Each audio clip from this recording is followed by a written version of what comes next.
gonna do today? We're gonna learn and play, sing a song and pray. That's right. God really loves us.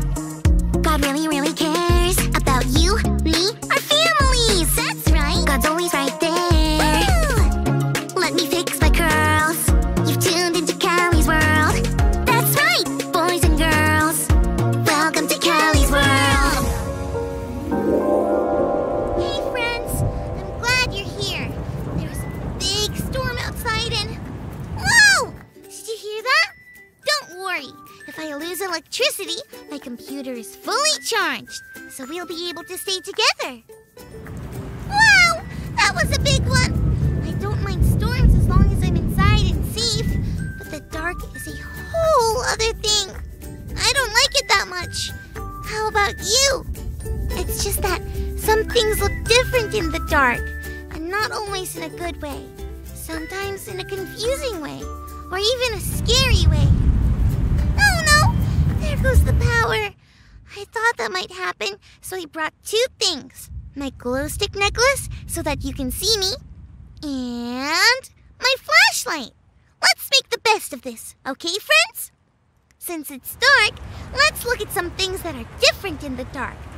That over there! In the dark, it looks like a giant with moose antlers. What? But when I put the flashlight on it, it's just my coat rack. And that over there! It looks like a square-shaped blobby thing. But when I shine the light on it, it's my bed! Wowzers! I need to make my bed. I do wonder if my phone works. Yes, it does work. Let me call my friend Grace.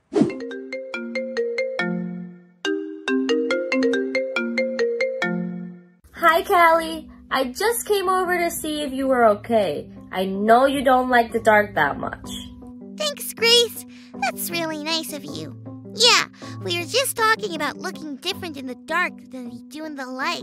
They sure do. And not just when you talk about real darkness, but also the darkness you feel. What do you mean? Well, my mom got really sick once. I wasn't sure if she was going to make it, and that felt really dark. I was scared and confused, just like you are sometimes in the real dark. Oh, I see what you mean. Yeah, feeling scared and confused does feel like a lot like darkness.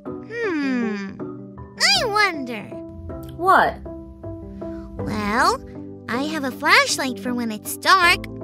But what about when things feel dark? Is there a flashlight for that? I don't know. How about we keep wondering while we check out today's Bible story? It's time for today's Bible story, and it comes from the book of Mark, chapter 14. Jesus and his friends were about to share an important meal together. Jesus had a plan for where to prepare the meal. Jesus told them to go into town. There, they would meet someone who would already have a place all ready for them. So, Jesus' friends went into the city, and everything happened just the way Jesus said it would. That evening, Jesus and his friends arrived for the feast. While they were relaxing at the table and eating, Jesus told them that one of them would betray him. Betraying someone was very bad. It's like breaking a promise or turning your back on someone. You see, there were people who didn't think that Jesus was God's son or their savior. They thought Jesus was a liar. They wanted to arrest Jesus, and one of Jesus' own friends would help them do it. Jesus didn't leave them with that thought, though. Jesus gave thanks for the meal and shared with his friends. He took the bread and broke it. He said it was like his body because his body was about to be broken for them. He took the wine and poured it out. He said this was like the blood that will be spilled for them. This all can seem pretty dark.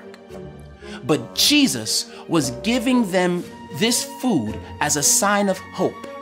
A sign is something that stands for or makes you think of something else. Jesus wanted them to remember when they ate the bread and drank the wine. That stood for the hope and light even in dark places. Even though this was one of the darkest times in Jesus' life, Jesus chose to spend that time with his friends, pointing them towards hope and light. When the days up ahead look dark, Jesus can do that for us too. Because Jesus is the light in the darkness. Wowzers! Wowzers! Jesus is like a flashlight for the darkness we can feel. Yeah, I guess he is. That's pretty cool. Actually, that makes sense. Because when my mom was sick, I prayed and prayed and prayed because I was feeling sad, confused, and angry. Each time I prayed, I felt a little better. A little, well, lighter, I guess. So whenever something feels dark, confusing, scary, I can talk to Jesus and know that Jesus is the light in the darkness. No way! That was too cool! See you soon, Grace. Bye! Thanks for learning and growing with me, friends. See you next time.